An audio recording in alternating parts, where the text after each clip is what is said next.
Let me show you all of the camera pro mode settings in Realme 16 Pro 5G. So first of all, we'll need to open the camera app on our device.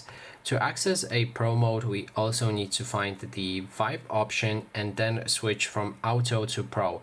This is actually the first option that you can do is set it to auto, which will automatically adjust the settings, or pro mode, which will allow you to adjust them manually.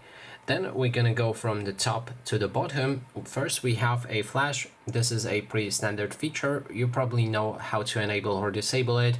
Then on the top there's the format for your photos that you're gonna take with a pro mode. You can either select the JPEG or RAW images. Then there's the options for the camera itself. You can add time or change the aspect ratio, which I wouldn't recommend to do. For best quality, just leave it at 4.3.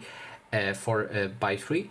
Then there's a timer that I've mentioned, interval shooting, that allows you to capture many photos by holding a shutter button, and the settings for the main camera, but we're not focusing on the main camera, just a pro mode settings right here. Then below you'll be able to adjust the camera zoom. You can zoom in 10 times in the pro mode, where in the standard photo you can use the zoom time, I think 35 times if I'm correct. Then there's the finally pro mode section. You can reset your pro mode settings right here.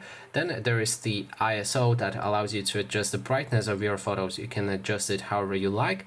I prefer to leave it at 100. Then there's the shutter speed. You can adjust for how long your camera lens will remain open when taking a photo.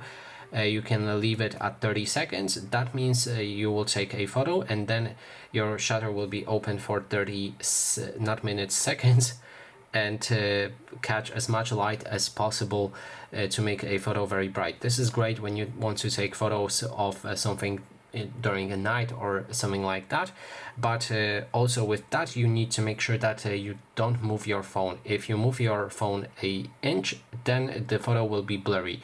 So it's best to use, if you want to go for a shutter speed above 1.30, it would be best to just use a stand for your phone or a gimbal. Then if you adjust the shutter speed automatically, you can go for the exposure and then adjust the exposure, that is the light on the photos as well. And finally we have autofocus. You can disable autofocus to adjust it manually for the depth of space effect, let's say, or you can put it on automatic with this option right here. Lastly, we have the white balance, which allows you to manage the color balance between the bluish tones, middle, which is just a standard, and then you can move it all the way to the right to put the orange color. Now when you're ready, just take a photo, and that way you'll be able to use your camera pro mode. And that is basically everything. Thanks so much for watching.